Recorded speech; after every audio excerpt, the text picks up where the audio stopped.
La presente es una producción de Radio Humanismo 4 y 5, La Expansión de la Conciencia. Puedes visitar nuestra dirección electrónica www.radiohumanismo4y5.com.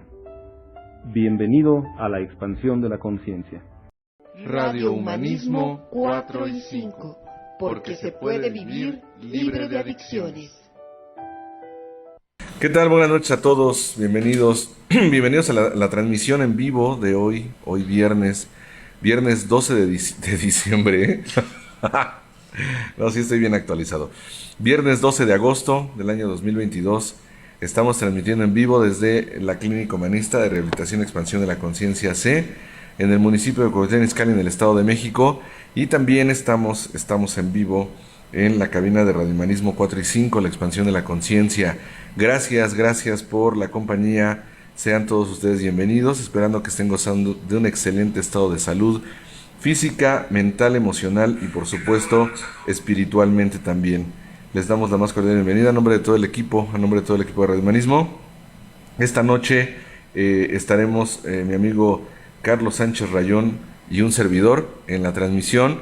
Roberto está atendiendo algunos asuntos laborales aún, pero bueno, él estuvo junto contigo el viernes pasado, entonces vamos nosotros hoy a ser los titulares de esta transmisión en vivo. Entonces bueno, pues les damos la más cordial bienvenida, esperando que todos ustedes estén muy bien, y vamos a continuar con un tema muy muy interesante, desde mi punto de vista muy personal, uno de los temas medulares dentro de lo que es un proceso de recuperación en cualquiera de sus modalidades.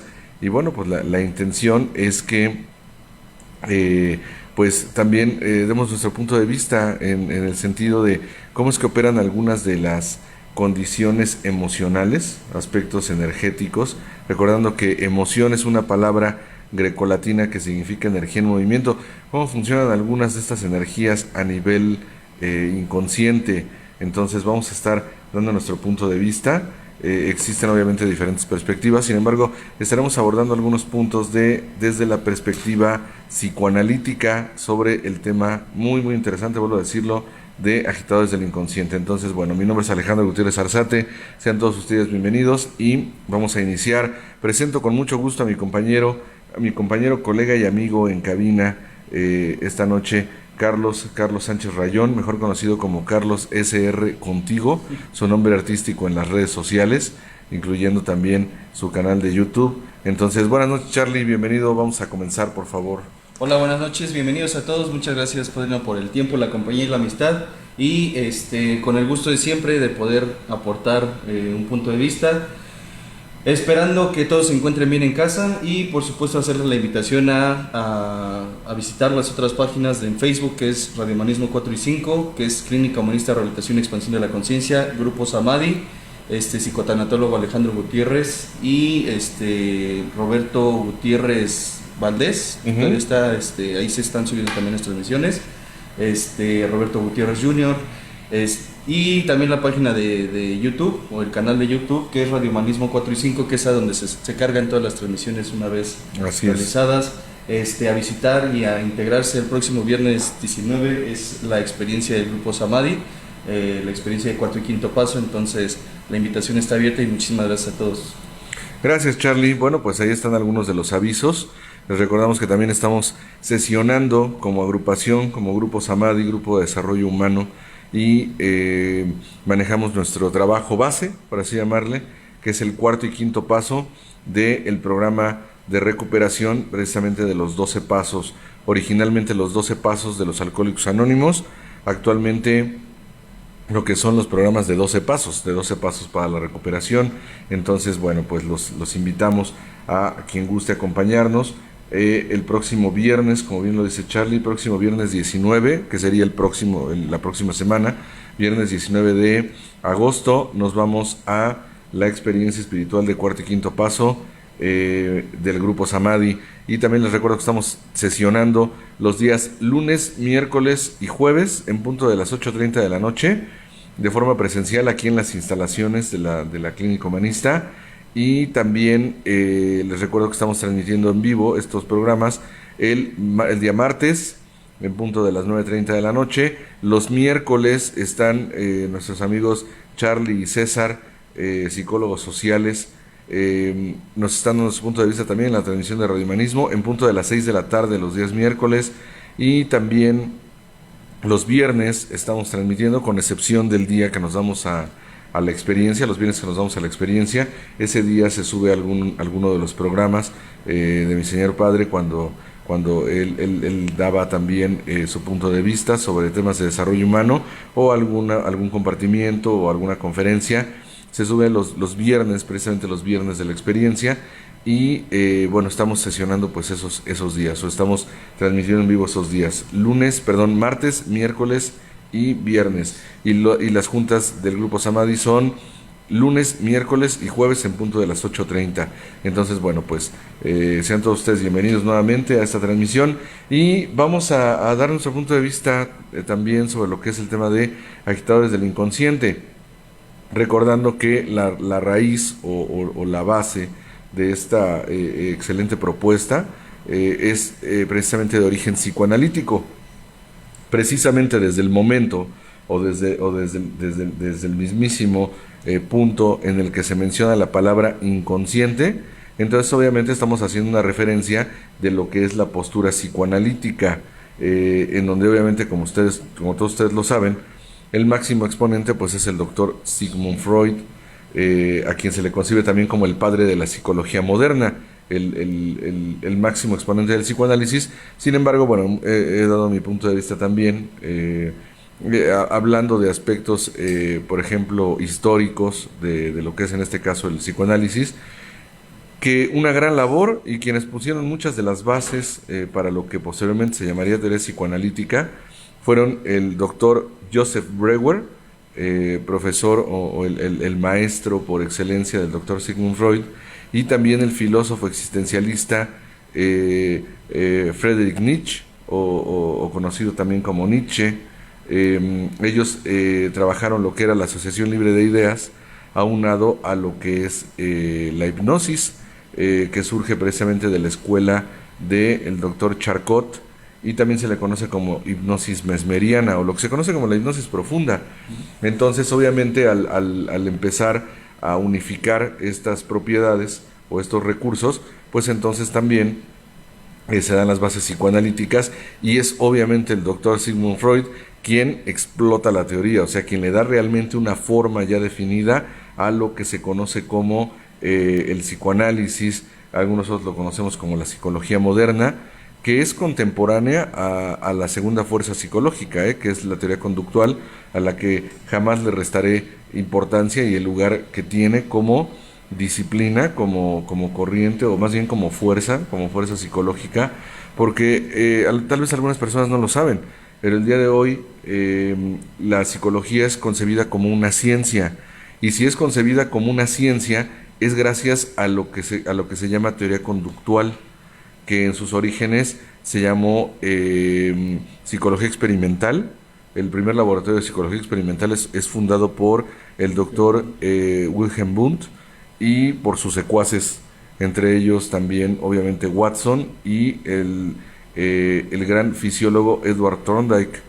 Ellos obviamente fundan el primer laboratorio de psicología experimental, y originalmente no se llamaba teoría conductual, realmente se llamaba teoría asociacionista, y ellos trabajaban obviamente con principios del sistema nervioso. Posteriormente surge lo que es el conexionismo, posteriormente la reflexología, y de forma casi inmediata surge lo que se conoce como teoría conductual, y ahí obviamente entran algunos grandes exponentes, como es el caso de Iván Petrovich Pavlov. Creo que la mayoría hemos escuchado alguna vez ese nombre, Iván Pavlov, quien hizo unos experimentos increíbles que comprobaban precisamente lo que se conoce como el condicionamiento clásico. Y posteriormente el doctor Friedrich Skinner, unas décadas después, hace obviamente una colaboración increíble cuando habla de lo que es el condicionamiento operante, que es cuando ya habla de una consecuencia. Estoy haciendo una referencia sobre lo que es la teoría conductual, porque es importante darle, como dice el dicho, el honor a quien honor merece. Y obviamente ellos se metieron mucho en lo que es la parte científica, lo que se conoce como, vuelvo a decirlo, como la psicología experimental, la psicología científica como un todo. Y obviamente ellos apuntalan lo que hoy se concibe como ciencia psicológica.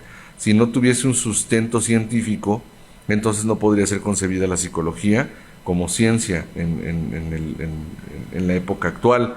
Sin embargo, nosotros estamos haciendo referencia a un tipo de psicología que tiene obviamente una base mucho más subjetiva, o la base es esa, una base de subjetividad, que tiene que ver también con la interpretación a nivel más personalizado sobre lo que es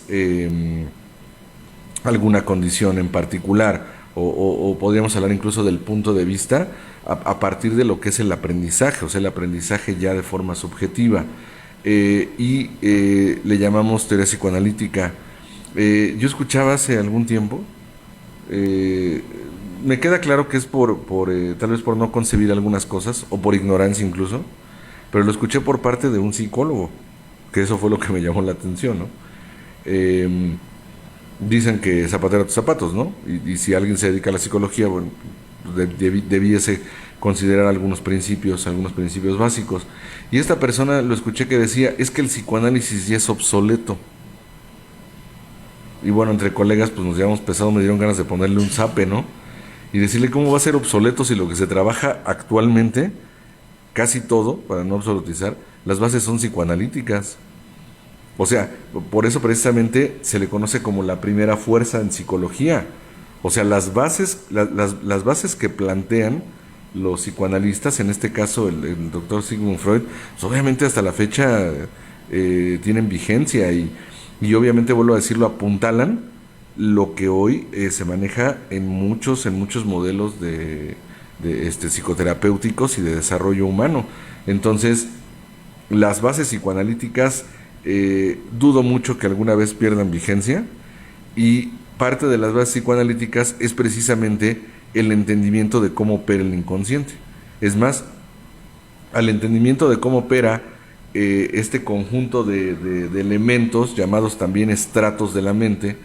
Como ustedes saben, un estrato quiere decir capa, o sea, son capas, por así llamarle, y nuestra mente opera en base a eso, opera en base a estratos.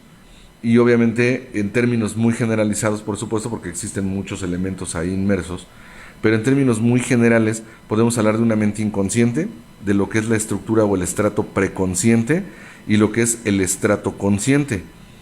Y a esto se le llama, perdón, se nota que estamos en vivo, el doctor Sigmund Freud tiene a bien llamarle lo que es el primer modelo del psicoanálisis, que también se le conoce en muchos lares como el modelo del iceberg, porque precisamente él toma como referencia un iceberg. Ustedes saben que un iceberg es un gran bloque de hielo que se desprende de alguno de los casquetes polares, y la particularidad que tienen, entre muchas otras, es que van a la deriva, o sea, van por el mar a la deriva. Sin embargo, ¿por qué toma él como referencia lo que es un iceberg?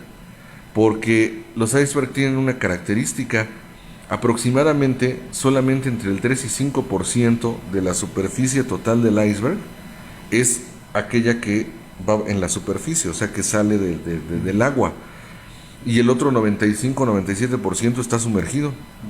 Él toma precisamente como referencia para hacer la analogía de un iceberg con relación a cómo operan los estratos o lo que son las capas de la mente. Entonces, cuando se habla de este gran porcentaje entre el 95 y 97%, eso sería precisamente el porcentaje de la mente inconsciente. Y hay quien dice, bueno, yo si no veo algo, entonces no existe. ¿Qué crees? Que a nivel inconsciente opera una condición de el hecho de que yo no vea algo o no sea consciente de algo en mí, no quiere decir que no esté ahí, Es más, yo he hecho esta pregunta a modo de referencia explicativa cuando llego a mencionar esta parte del... No sé si alguna vez a ustedes les ha pasado, a mí sí, muchas veces, que de repente emito alguna conducta o llego a hacer algún comentario o incluso puedo decirlo, llego a tener alguna reacción y muchas veces la pregunta que me hago es ¿y esto de dónde salió? O sea, tengo una facultad racional para poder empezar a hacer una especie de análisis de la situación. Sin embargo, inicialmente algo que me ocurre es preguntarme, muchas veces con sorpresa, no haciéndome huella, claro, sino con verdadera sorpresa, decir, ¿esto de dónde surgió? O sea, ni siquiera era consciente de que esta situación estaba ahí. Y estas fuerzas o estas condiciones energéticas, vuelvo a decirlo, emoción es una palabra que significa energía en movimiento, son fuerzas o energías que se están moviendo de forma interna de manera recurrente, incontrolable y repetitiva. Y uno de los objetivos precisamente del psicoanálisis, dicen los que saben más sobre este enfoque, dicen, una de las finalidades del psicoanálisis es que un día se pueda volver consciente aquello que hasta determinado momento se mantuvo siendo dolorosamente inconsciente. Porque hay algo que yo le llamo el fenómeno del avestruz.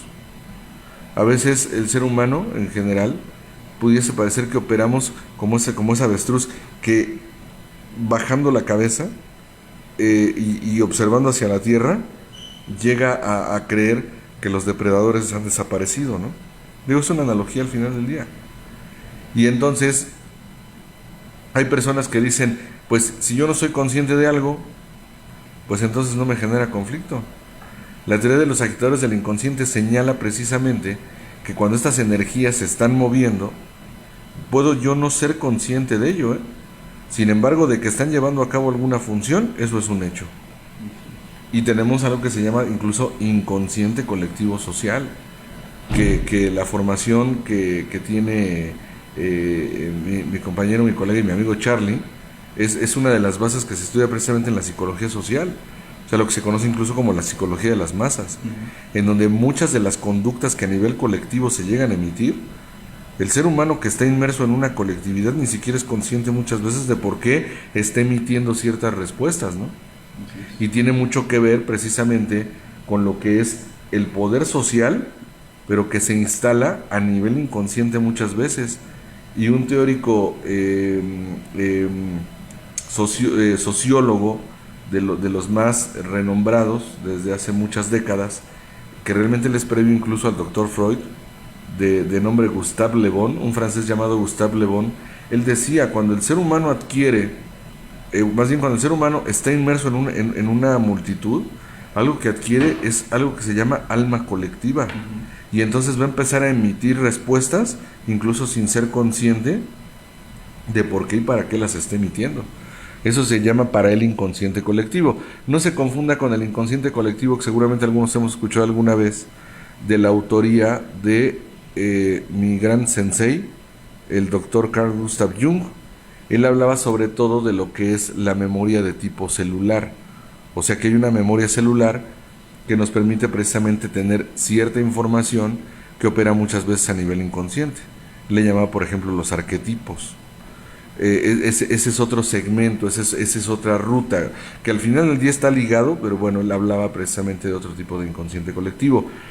Sin embargo, Gustave Le Bon hablaba del inconsciente colectivo, o sea, cuando el ser humano se encuentra en una multitud, adquiere un alma colectiva y se empiezan a emitir respuestas. Entonces, existe obviamente algo que se llama, precisamente hablando de lo que es la teoría analítica del doctor Carl Gustav Jung, él hablaba del inconsciente colectivo y jamás dejó de lado la teoría freudiana del inconsciente personal. Y en el inconsciente personal están estas energías también que muchas veces a mí, Alejandro, me llevan a emitir ciertas respuestas, ciertas conductas o ciertas acciones que precisamente a veces la pregunta es ¿y esto de dónde salió? Vamos a tocar ahorita uno de los actores del inconsciente que va comandando muchas veces en gran medida las acciones del ser humano, y en este caso se llama temor. Vamos a hablar en un momento de la diferencia que existe entre un miedo y un temor. Entonces, existe un inconsciente colectivo, Charlie, sí, y que muchas veces está moviendo al ser humano, ¿no? Y que, como mencionabas, en la mayoría de las ocasiones no solo hace cosas estando en multitud del individuo que desconoce en sí, sino a veces opuestas a lo que haría en otras circunstancias. Claro. El comportamiento de un individuo cambia cuando está en masas, y lo podemos ver, por ejemplo, en los conciertos, en los estadios, en esas tan trágicas noticias de hubo un tumulto en el estadio tal y hubo tal número de lesionados y demás, cuando se tiene registro de las personas que hacen ese tipo de bueno, las que no están acostumbradas, ¿no? Porque también hay quien sí a eso pareciera que se dedica, simplemente se dejó llevar, o su respuesta puede ser esa. Entonces, básicamente, como puedo entender la cuestión de los agitadores, es cuando hay un estímulo lo suficientemente fuerte que me lleva a tomar acciones sin ser conscientes de dónde están surgiendo, y es que precisamente se encuentran en la parte que no alcanzo a ver o registrar, que es el inconsciente. Y muchas de las veces, digo, por ejemplo, ahorita ya, cuando lo tocabas o mencionabas el temor, pues la mayoría me atrevo a decir de los temores que, por ejemplo, yo suelo tener, que ahorita discernías entre miedo y temor, pues me trato en algunas ocasiones de convencer que no me aterran, me trato de convencer en algunas ocasiones que no son reales y demás.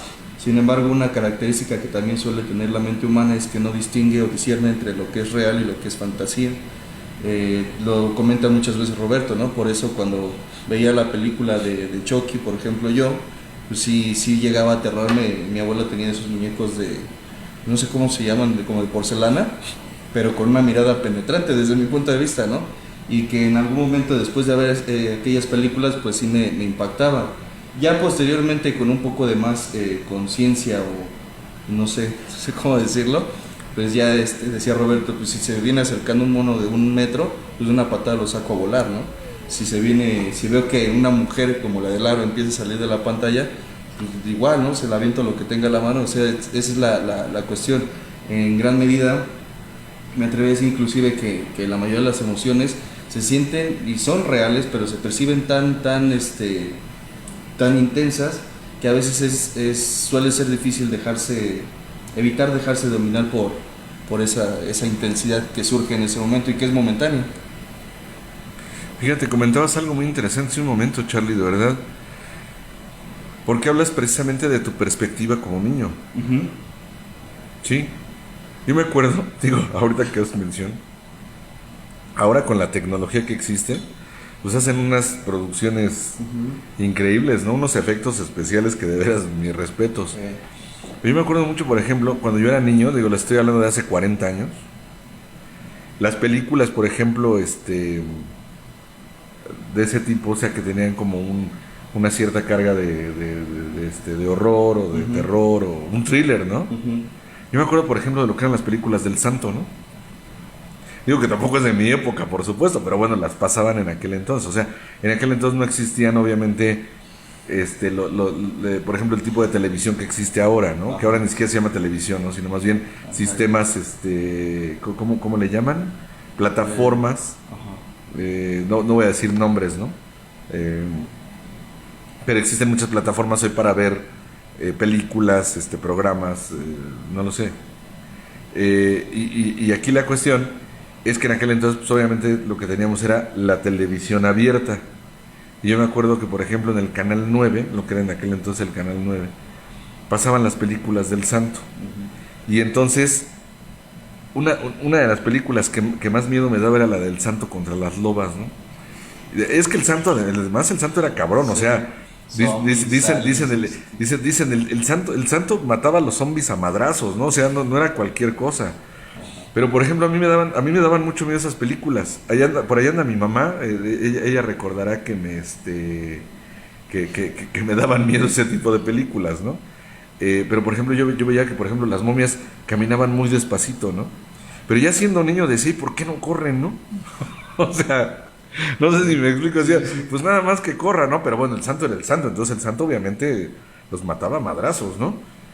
Bueno, ya estaban muertos, pero acababa con ellos. Pero a lo que me refiero es, ¿a qué es a lo que quiero llegar? Tú hablas de la perspectiva que tenías como niño. Ahora existen algunos tipos de producciones que digo, pues no hay que ver con aquellos efectos especiales del murciélago con el hilito, ¿no?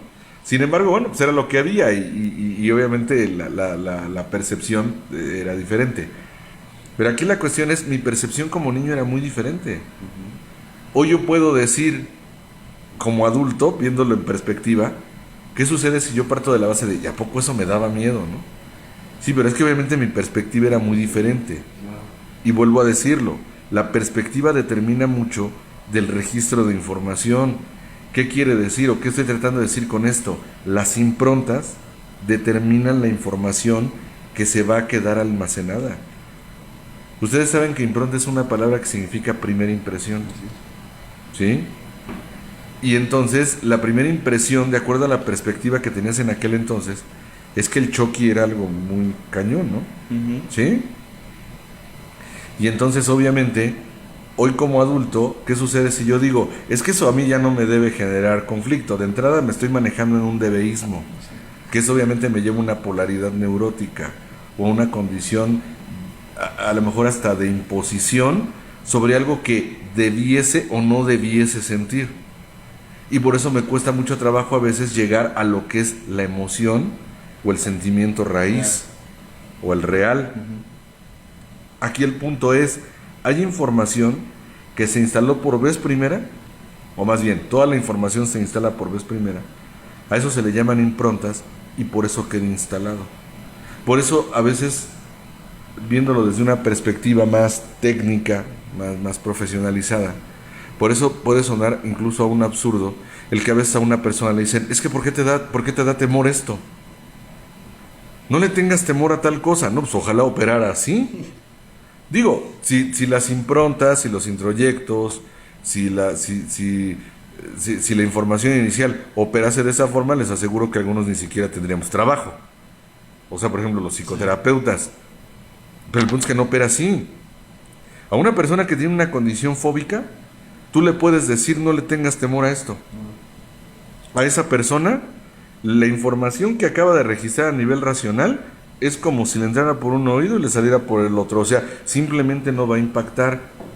Porque precisamente mucha de esa información opera como una impronta, o sea, una primera impresión, y mucha carga de esa información se encuentra registrada a nivel inconsciente. ¿Sí? Por eso se dice, por ejemplo, porque estamos hablando de temores, por eso se dice que las fobias, la primera característica que tienen es que son irracionales. O sea, si yo trato de descifrar un temor desde una perspectiva racional, ¿no qué, perdón? No lo voy a comprender. Claro. O sea, simplemente no opera de esa manera. Porque obviamente el temor está instalado a nivel inconsciente y opera a nivel de energía vital. Y de repente hay personas que dicen, ¿cómo es posible que un ser humano o que una persona le tenga miedo, le tenga fobia a un animalito que es 1000 veces más ligero que él? Por ejemplo, un roedor. Entonces es que eso la persona no lo determina a voluntad. Es más, si hablamos de lo que es el inconsciente colectivo del Dr. Carl Gustav Jung, él hace una referencia a algo que a mí me choca muchísimo, que es que la fobia se encuentra instalada, pero a nivel celular. O se hace referencia a ello, o algunos temores. Porque si tenemos una herencia o una memoria celular, que obviamente nos ha sido heredada generación tras generación tras generación, hubo alguna época de la humanidad en donde, por ejemplo, hay personas que en la actualidad le tienen fobia a las serpientes. Y si se hace un rastreo de la historia de vida de esa persona, nunca ha tenido un evento traumático con una serpiente, pero les tiene fobia. De acuerdo a la teoría del Dr. Jung, tiene mucha lógica, porque hubo una época en lo que es la historia de la humanidad en donde si te mordió una serpiente implicaba que te ibas a morir. O de repente habemos personas, me incluyo, no a todas, pero a muchas arañas yo les tengo fobia. O sea, me generan verdadero escozor. Sobre todo las arañas, las que están en la tierra, o sea, las arañas negras. Pero entonces alguien puede decir, ¿cómo te puede dar temor un animal así, ¿no? O sea, con ese tamaño. Bueno, de acuerdo a la explicación del Dr. Jung, hubo una época en la historia de la humanidad en donde si te mordía una araña, te pelabas, ¿eh? Hay gente que le tiene temor a la oscuridad. El ser humano en alguna época de la evolución, vuelvo a decirlo, tuvo depredadores naturales. Y los depredadores salían en la noche. Entonces, podemos ver que el inconsciente obviamente almacena información no nada más de improntas, sino puede ser también información que celularmente ha sido transmitida generación tras generación. Lo que sí es un hecho es que muchos de los temores obviamente no se instalan en primeras impresiones. Eso sí es una realidad. Entonces, el temor, obviamente, podemos incluso traducir esta figura del temor como una condición aprendida. Porque incluso el miedo es una emoción básica. ¿Qué quiere decir? Que el miedo es algo natural. Alguien dice, ojalá yo viviera sin miedo. A lo mejor esa persona no está dimensionando lo que está diciendo realmente. Por supuesto, la persona ni siquiera probablemente estaría con vida. El miedo es una alarma natural. El miedo es algo que me dice, bájale. ¿Un radar? ¿Sí? Voy a poner un ejemplo, porque ahí está mi mamá. No vaya a pensar que yo hago esas cosas. Hoy soy un adulto maduro y responsable. Pero de repente, si yo me traslado en la moto,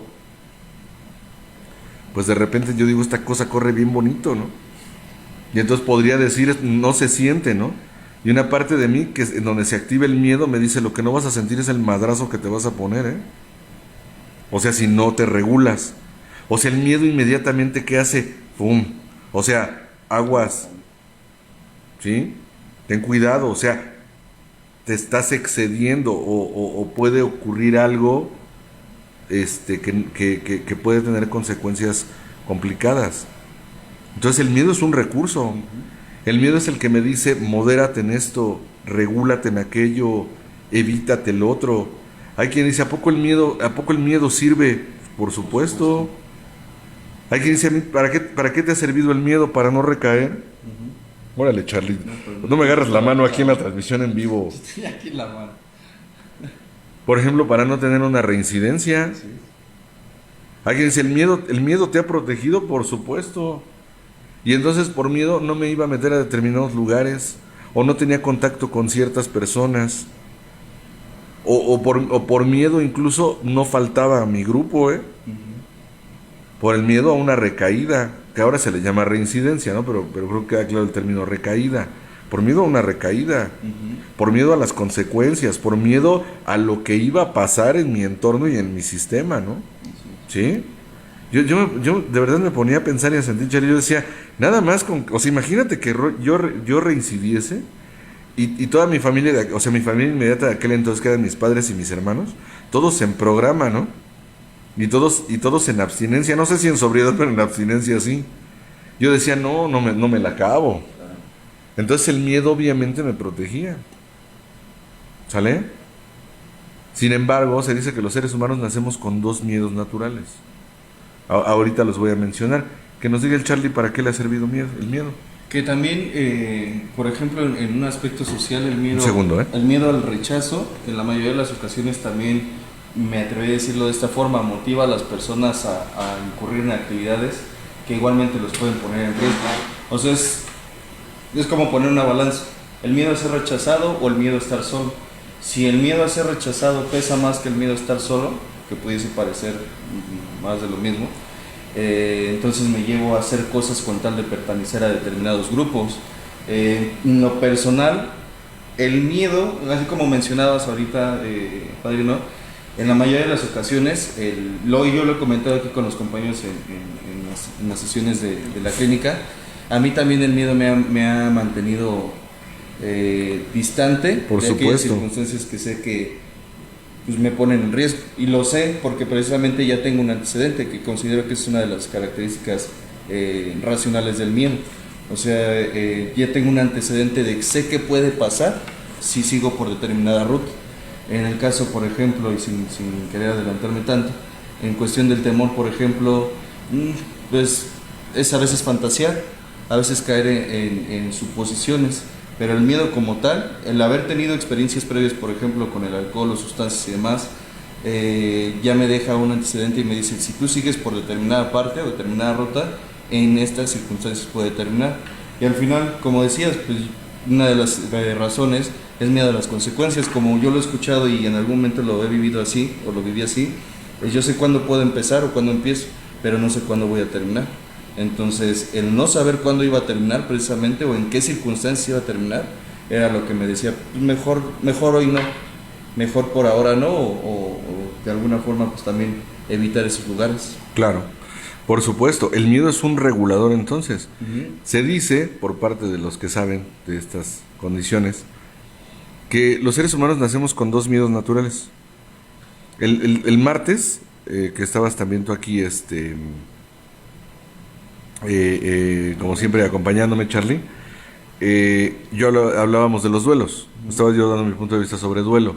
Y hablaba del primer duelo que los seres humanos tenemos, por lo menos de manera general, o sea, en una norma, que es precisamente el duelo del nacimiento, o más bien yo le llamaría la crisis del nacimiento. Uh-huh.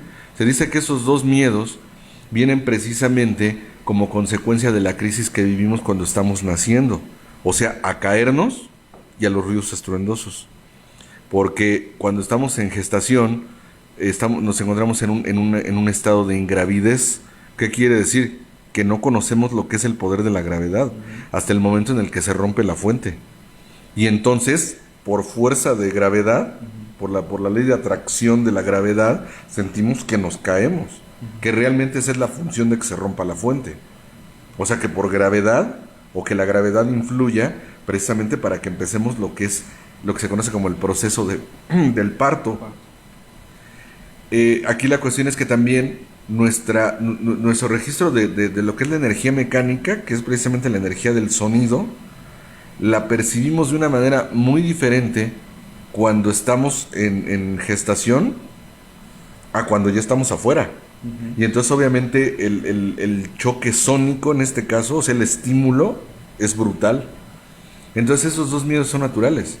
Obviamente el miedo es algo que va abarcando otras esferas, como por ejemplo el miedo nos activa el instinto de conservación, el instinto incluso de protección ante la huida, o sea, el tratar de huir de las zonas de peligro. Sin embargo, hay algo que es muy importante apuntalar: la diferencia entre miedo y temor. El miedo es una emoción básica, vuelvo a decirlo, es una reacción fisiológica, o sea, es una condición meramente nerviosa, o sea, es algo automático, es algo que yo no voy a programar. Puede decirse a programar, o incluso a determinar volutivamente hablando, o sea, de acuerdo a mi voluntad. O sea, yo no aprendí cómo tener miedo.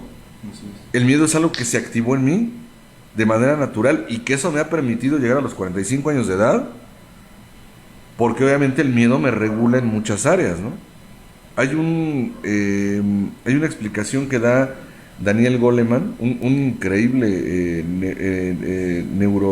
neuroterapeuta, profesor titular en la Universidad de Harvard, en donde él habla precisamente en el libro de Inteligencia Emocional del caso de una mujer que tuvo una tumoración a nivel de amígdala, que es una de las estructuras del sistema límbico, del que hablábamos precisamente en la sesión anterior del martes, que es el traductor emocional, por así llamarlo, entre muchas otras cosas que hace el sistema límbico. Y entonces, esta pequeña glándula, que es del tamaño de un guisante, de un chicharito, esta mujer desarrolla una tumoración en la amígdala. Entonces, ya existe la tecnología médica como para poder hacer una intervención e incluso una disección a esos niveles. Y entonces le extirpan la mitad de la amígdala. Pero en esta estructura, o en esta porción de la amígdala, es en donde se encontraba esta estructura anatómica que ayudaba a hacer la traducción del miedo. Entonces esta mujer deja de sentir miedo, deja de registrar el miedo. Hay quien pudiese pensar, imagínate, ¿no?, lo maravilloso que es ya no sentir miedo. No es que a lo mejor tú estás hablando del temor, porque esta mujer, al dejar de registrar el miedo, obviamente se vuelve una persona sumamente temeraria. O sea, la probabilidad de perecer a temprana edad era elevadísima. O sea, el miedo es aquel que se me activa cuando yo me acerqué una vez que llegamos a un hotel muy bonito ahí en Acapulco, pero nos tocó en uno de los pisos más altos, y entonces el barandal era de cristal. Entonces nada más cuando me acerqué, yo creo que estaba a una altura tal vez de, no sé, 25 o 30 metros, Y entonces nada más me acerqué a la orilla e inmediatamente sentí el vértigo, ¿no? Sí. Y por un acto reflejo me hago para atrás. Eso es el miedo. Ujú. Esa es la función del miedo. El miedo me dice, hazte para atrás. ¿Por qué? Porque te puedes accidentar, o sea, te puedes lesionar. Entonces, esa es una emoción básica. Esa es una reacción fisiológica. Hay quien dice, bueno, ¿y cuál sería la diferencia con el temor? Que el temor es un sentimiento. Y hay quien dice que no es lo mismo. No. Obviamente el sentimiento toma como base lo que es la estructura emocional, o sea, la emoción del miedo. Pero lo que pasa es que en el temor ya está implícito lo que es el componente de tipo racional. O sea, un niño, cuando digo niño me refiero a hombre o mujer, niño o niña, un niño de manera natural no le tiene temor a los perros. Hasta aquí. Lo que pasa es que muchas veces son la mamá, el papá, los tutores, quien sea un adulto que le dice, no te le acerques porque te va a morder. ¿Sí? Y entonces me dan ganas de decirle, mi perro está más educado que su hijo mayor, ¿no? O sea, ese es una impronta. Y entonces obviamente el componente racional empieza a elaborar todo un constructo. Tú hablabas hace rato de lo que son los pensamientos de tipo catastrófico, ¿sí? Y entonces obviamente hay personas que por una impronta por un introyecto, entonces empiezan a desarrollar temor a hablar, temor a no hablar, temor a sentir, temor a decidir, temor a moverse, temor a sus pensamientos, a sus emociones, a su propia sexualidad, temor al cambio, temor a la sociedad, temor a amar a alguien, porque muchas veces la impronta es el amor duele, ¿eh? Ya ves que muchas personas dicen, no, tú todavía estás muy chavito, todavía te falta que te rompan el corazón. Dices, esta madre, Sí. o sea, qué bueno que ya se le está programando a esa persona a que en cuanto se involucre con alguien le van a dar en la madre, ¿no? O sea, yo sé que se hace con la mejor intención. Porque la realidad es que se hace, o sea, el comentario va acompañado de una sana intencionalidad. Pero al final del día no es una programación. ¿Sí? Disfruta tu relación ahorita porque el día que se termine, no, lo bueno es que ya me estás programando, ¿no? ¿Sí? Es más, disfruta ahorita la escuela, ¿no? Porque espérate a que entres a trabajar. Y entonces a veces le dicen al otro, oye, ¿por qué te resistes a crecer? No, pues quién sabe. ¿Sí? Hay quien dice, no sé por qué le tiene tanto temor a crecer. Pues porque obviamente muchas veces el niño lo que escucha es que esto está de la fregada, es que puros problemas, es que nunca nos va a alcanzar para lo que queremos. O sea, ¿qué es lo que traduce entonces la mente del infante, del adolescente? No, pues crecer es de la chingada, ¿no? Yo había escuchado una cuando le explicaban a un niño la muerte, porque el abuelo había fallecido y le dicen, no, tu abuelo no murió, tu abuelo se durmió. Y entonces después le dicen al niño, oye, ya es hora de dormir. Ya es hora que te vayas a dormir. Sí, dice el niño, pues no chingues, ¿cómo crees? Claro. Sí, pasa muy común. Entonces, ¿qué quiere decir esto? Que el sentimiento de temor está obviamente apuntalado en gran medida por la información que en algún momento fue implantada aquí. No quiere decir que si el ser humano pasa por un evento traumático no pueda desarrollar un temor, por supuesto que sí. Incluso hay lo que se llama estrés post-traumático y queda un espectro de condición fóbica muchas veces. Digo, estamos hablando de otra situación, pero hay muchas personas que dicen, yo no sé por qué le tengo temor a tal cosa. Exactamente, no lo sabes conscientemente, valga la expresión, valga la redundancia. O sea, porque conciencia es una palabra que significa con conocimiento de. O sea, no lo sabes conscientemente. Sin embargo, está registrado algo. Y a nivel inconsciente debe estar registrada alguna información. Que es la que me está diciendo, no te metas ahí. No sé por qué, pero no me meto ahí. Alguien dice, bueno, y entonces, ¿cómo puedo saber qué es lo que está contenido en ese agitador? Bueno, de entrada, si está en el inconsciente, te aseguro que ni tú, ni yo, ni nadie sabe qué está contenido en ese agitador aún, o en qué está soportado ese agitador. Pero lo que sí es un hecho, es que si la persona empieza a validar y empieza a trabajar de forma constante con aquello que siente o que registra, en algún momento la información va a salir. Estamos hablando de mecanismos, hablamos hace poquito de mecanismos de defensa. Hace un par de semanas terminamos el tema de mecanismos de defensa en las emisiones del martes. Tus mecanismos de defensa no te han permitido ver algo. No quiere decir que no te vayan a permitir verlo en algún momento. Eso sí es un hecho. Entonces, parte medular en todo esto, diferencia entre emoción y sentimiento. El miedo es natural. ¿Sí? De repente hay personas que dicen, no tengas miedo, no tengas miedo. Sí, la bronca es que al rato no vas a saber distinguir una condición emocional básica o incluso un plano de sensaciones, ¿no? Así es. Porque de repente hay quien dice, es que no sé qué es lo que tengo, exactamente. A esa persona le está costando trabajo traducir sus emociones, sentimientos y sensaciones, ¿no? La maestrearon, ¿no? De alguna forma a bloquearlos. No llores, no vale la pena, no lo extrañes, no era importante. ¿A poco lloras por él o por ella? No vale la pena, hay más que estrellas. Lo dicen como algo común. Y que al final, como decías, muchas de las veces va reprimiendo a la persona poco a poco, a tal punto en el que he escuchado en alguna ocasión la expresión congelamiento emocional, que ojalá fuese solamente el reprimir emociones desagradables como la tristeza, el enojo, la ansiedad, etc. No, también se reprimen aquellas emociones que son agradables, por ejemplo la alegría, el gusto, el amor. Entonces la persona le pregunta, ¿qué sientes por mí? Pues es que tampoco sé. Pensé que nada más me reprimía o me evitaba el experienciar emociones desagradables. Sin embargo, se pone la referencia, no es como meter un líquido a un congelador y después de un rato sale completamente congelado, no nada más se congela de determinado momento. Exactamente. Alguna vez yo hacía la referencia, es más, hice esa referencia en el libro que es de mi autoría, que se llama La última vez que morí. Digo, a lo mejor alguien no lo conoce. Y hacía yo esa referencia precisamente. Hay quien de repente dice, es que yo aprendí a negar tal emoción. Sí, pero es que la negación no discrimina. O sea, una persona entra en un proceso de negación, sí, pero la negación empieza a abarcar estructuras completas.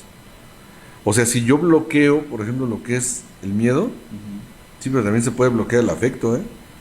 Y también se puede bloquear la alegría.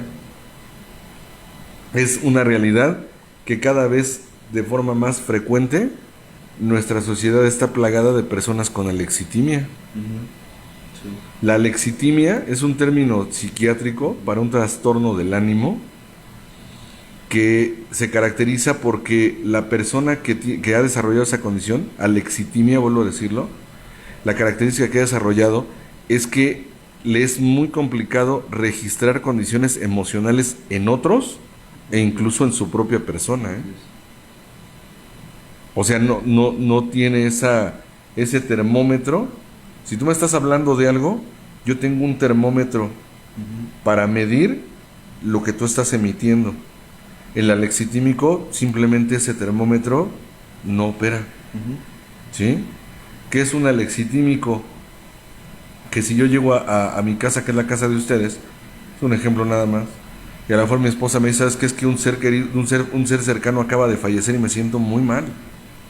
Un alexitímico simplemente se le quedaría viendo. O sea, si yo fuese alexitímico y le diría, ok, oye, ¿y qué hiciste de comer? Ajá. ¿Sí? Y hay muchas personas que de repente confunden esto con el ser directo, ¿no? No, esa persona no está teniendo una base empática. Indolente. Esa persona está mostrando más bien una condición de indolencia que técnicamente hablando se llama alexitimia. Porque si tú me dices, acaba de fallecer un familiar, o sea, tú me dices a mí, Charlie, me dices, me siento muy mal, estoy muy confundido en este momento, mi termómetro inmediatamente genera una empatía, y a lo mejor lo que hago es, o te doy un abrazo, te digo, te ayudo en algo, necesitas algo en este momento, quieres algo en este momento, eso es sintonizarme. Se llama reacción simpática primitiva. Pero si soy alexitímico, te puedo decir, ok, ya me voy, subes el programa, ¿no? Ajá. Sí. Y de verdad es cada vez más frecuente en nuestra sociedad, no nada más en la nuestra, pero hablando de la que cohabitamos, es cada vez más frecuente encontrar ese tipo de condiciones. ¿Sí? Se muestran como fríos, ¿no? Es más, hay quien me atrevo a decirlo así, hay quien se vende la idea de haber siempre sido así. A mí me llama la atención cuando me dicen, es que yo siempre he sido frío. No creo, personalmente yo lo dudo mucho, desde la perspectiva que como niño, como mencionabas, tenías una condición muy a la apertura de experienciar las emociones como llegaran. Probablemente hubo alguien, no sé, en alguna condición como de mandato, de querer guiarte, diciéndote no llores, no sientas, no expreses, bla, bla, bla, bla.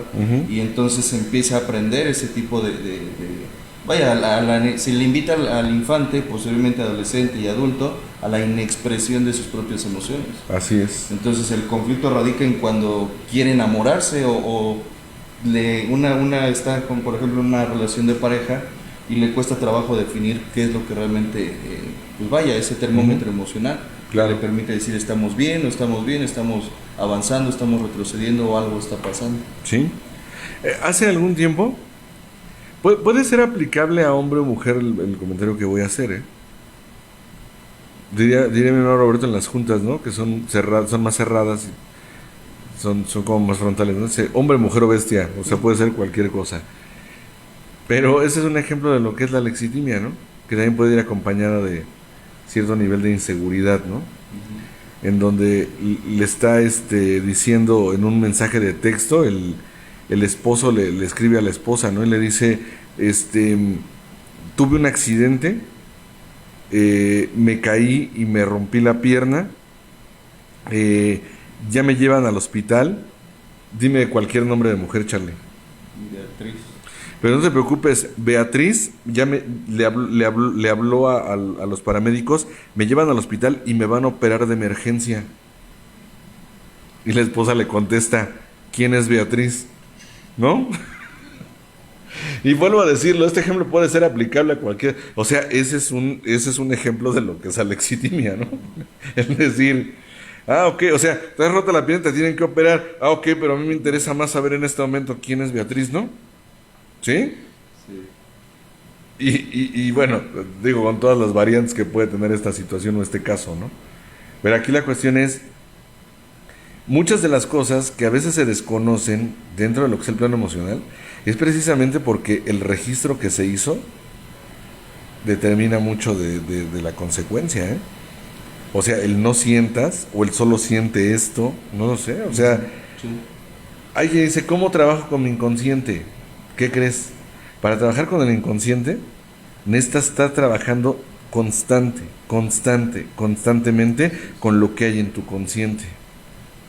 ¿De acuerdo? Vamos a mandar saludos, Sí. ¿te parece bien? Si me falta alguno, ahí me avisas, Charlie, porque de repente no muestra algunos comentarios. Le mando saludos a mi amiga Reiki Karuna aquí. Alvis, gracias por estar conectada. Dice, buenas noches, un placer escucharlos, gracias, qué bueno que nos estás acompañando. Guadalupe Martínez Oliva dice, aquí estamos escuchando el tema muy interesante, gracias Guadalupe, qué bueno que les resulta de esa forma. Pati Camacho Alvarado dice, buenas noches, gracias por compartir, gracias Pati, a ti por estarnos acompañando. Mi amigo Héctor Flores dice, hola Alex y Charlie, es un gusto verlos y escucharlos, un fuerte abrazo desde Santa Ana, California, feliz fin de semana. Gracias Héctor, como siempre, un abrazo con todo cariño, gracias por estarnos acompañando. Lili Alcalá dice, buenas noches, salud y paz a todos, gracias, va de regreso el deseo para ti Lili, gracias. Adela Velázquez dice, buenas noches señores, son los mejores, gracias Adela, gracias por las palabras, las aceptamos gustosos y con mucho cariño. Arce Cruz dice, saludos Carlos, me gusta escucharlos, gracias Arce, gracias por el comentario. Noemí Ruta Espinosa Montiel, que es nuestra amiga y compañera del grupo Samadhi, dice, muy buenas noches chicos, un gusto escucharlos con sus conocimientos, gracias Noemí, gracias, y aquí nos vemos para la experiencia. Estudio 55 dice, un abrazo fuerte para toda la comunidad de Cuarto y Quinto Paso, bendiciones, gracias, igualmente bendiciones para ustedes. Aguilar Carlos dice, buenas noches Charlie, un abrazo fuerte, saludos para el padrino Alejandro, gracias por su contenido y gracias por todo el apoyo, gracias y un abrazo a ti. Adriana López dice, buenas noches, un placer escucharlos y aprender de ustedes. Gracias, Adriana, qué bueno que estás acompañándonos. Elena Pérez dice, buenas noches, Alejandro Gutiérrez y Charlie. Saludos desde Oklahoma. Y a ustedes y todos quienes estén escuchando. Muchas gracias, Elena. Un abrazo para ti, para la familia, hasta Oklahoma. Adriana García Hernández dice, buenas noches, un gusto poder escucharlos. Gracias, Adriana, nuestra amiga y compañera del Samadhi. Gracias, Adriana. Paz María Guzmán dice, buenas noches, me alegra mucho el escucharlos. Gracias, Paz, a nosotros que tú estés conectada. Fernanda Rojas Juárez dice, hola, linda noche, un placer escucharlos de nuevo, compartiendo mensajes de gran contenido. Gracias a ti, Fernanda Rojas, muchas gracias por acompañarnos. Raimundo Cortés dice, buenas noches, Alejandro y Charlie, un fuerte abrazo, gracias por compartir su conocimiento y buen regreso a casa. Gracias, Raimundo. Él es hermano de nuestro querido amigo Ismael Cortés, sí, mejor conocido por la banda como mi compa el Peters. Sí, no. Gracias Raimundo, saludos a la familia. Susana Leticia Silva Mota dice, hola, buenas noches Alex, Charlie, cabina y participantes. Muchas gracias, Susi, y también gracias a nuestro amigo Richard Espinosa Román, que es tu esposo, y que ayer fue su cumpleaños. Le mando un abrazo y una felicitación con todo cariño. Gracias, Susi.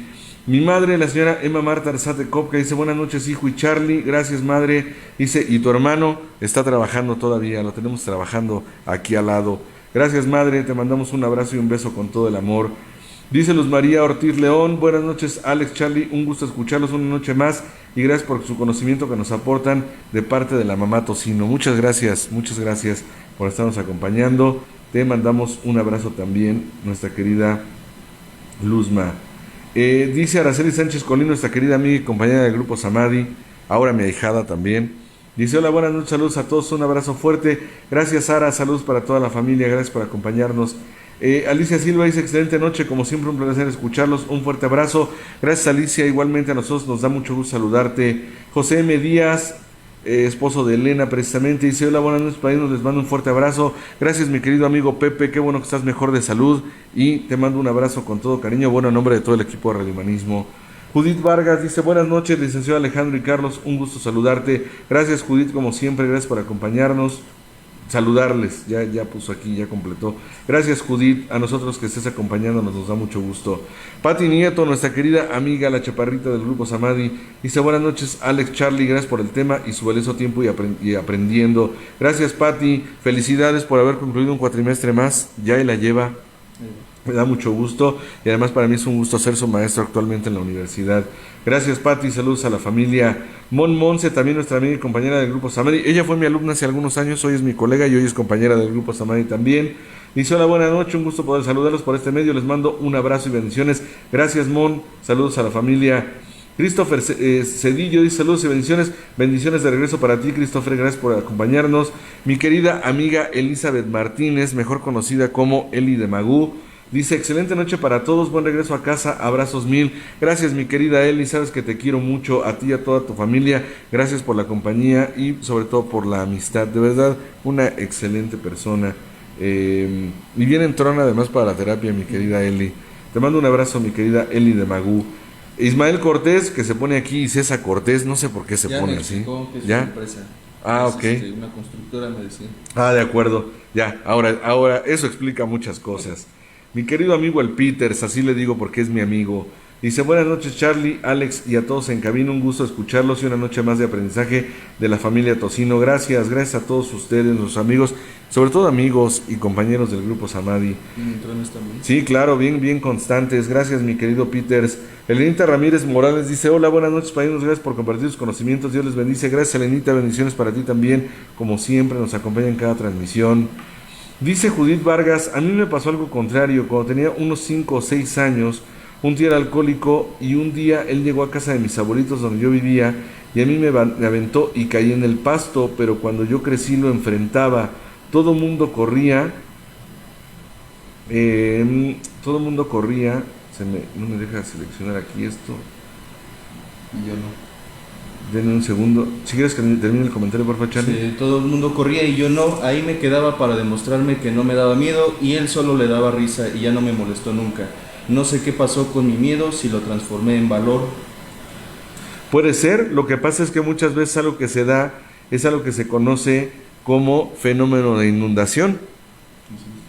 La persona enfrenta el estímulo en ese momento y entonces tiende a darse el fenómeno opuesto, ¿sí? Yo me acuerdo cuando era niño, alguna vez me dio mucho miedo estar en una alberca porque sentí que me estaba ahogando, me salí, mi papá me abrazó y me volvió a aventar y me dijo, tú puedes. Digo, fue una técnica muy, ¿cómo llamarle? De inundación muy directa, pero cuando yo iba creciendo me metía al mar con mi padre, a veces en mar abierto, pie de la cuesta y todo eso, y me di cuenta de que eso a mí me generó una intención paradójica.